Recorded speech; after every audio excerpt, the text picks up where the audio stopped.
आप देख रहे हैं एक न्यूज़ 24 और मैं हूं आपके साथ तृप्ति। बिहार विधानसभा चुनाव 2025 जैसे जैसे नजदीक आ रहा है, राजनीतिक तापमान लगातार चढ़ता ही जा रहा है और इसी बीच चुनाव रणनीतिकार और जन स्वराज पार्टी के संस्थापक प्रशांत किशोर ने एक ऐसा बयान दिया है जिसने बिहार की सियासत में फिर से हलचल मचा कर रख दी है। उन्होंने साफ कहा है कि बिहार में बदलाव तो होगा, लेकिन यह जरूरी नहीं है कि जन स्वराज ही जीत कर आए। आपको बता दें कि विस्तार से ये बात क्या थी, पीके का बयान, इसके मायने और इसका संभावित असर क्या होगा, ये भी हम आपको बताते हैं। एक राष्ट्रीय न्यूज चैनल को दिए इंटरव्यू में प्रशांत किशोर ने कहा कि बिहार में बदलाव तो तय है, नीतीश कुमार नवंबर के बाद मुख्यमंत्री नहीं रहेंगे और राज्य में नया मुख्यमंत्री भी आएगा।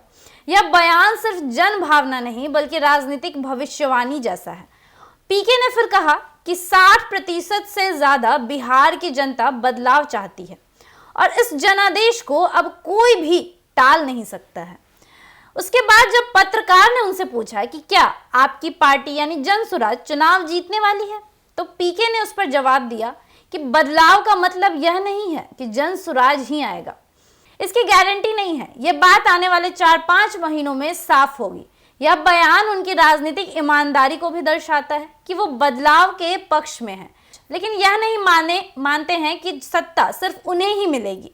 प्रशांत किशोर ने दावा भी किया कि नीतीश कुमार नवंबर के बाद मुख्यमंत्री नहीं रहेंगे और बिहार की जनता अब बदलाव के लिए तैयार बैठी है। इस बयान से यह तो साफ पता चलता है कि पीके को बीजेपी जदयू गठबंधन की मजबूती पर अभी संदेह है और वह मानते हैं कि मौजूदा सरकार के खिलाफ जबरदस्त एंटी इनकम्बेंसी है।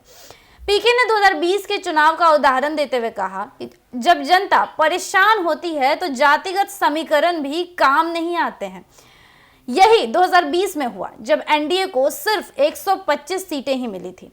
इसका साफ मतलब है कि वे मानते हैं कि इस बार जातिवाद, वंशवाद या परंपरागत समीकरणों से अलग जनता विकास और बदलाव के मुद्दे पर वोट करेगी।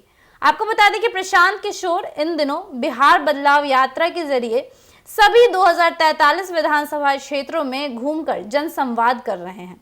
उनकी पार्टी यानी जन स्वराज धीरे धीरे गांव, पंचायत और युवा वोटरों में पकड़ भी बना रही है। हालांकि उन्होंने इस बात को लेकर पारदर्शिता भी दिखाई है कि लोग हमारा समर्थन करेंगे या नहीं, ये जनता तय करेगी। पीके का यह बयान स्पष्ट करता है कि आने वाले चुनाव केवल सत्ता परिवर्तन का नहीं बल्कि विचारधारा परिवर्तन का भी संकेत हो सकता है। अगर पीके की बात सही साबित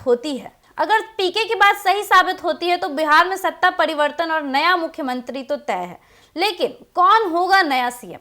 क्या जन स्वराज विकल्प बनेगा या कोई नया गठबंधन भी सामने आएगा? ऐसे कई सवाल अब उभर कर सामने आ रहे हैं कि क्या बिहार वाकई बदलाव के लिए तैयार है? क्या आप प्रशांत किशोर की इन बातों से सहमत हैं? और क्या नीतीश कुमार वाकई नवंबर के बाद मुख्यमंत्री नहीं रहेंगे?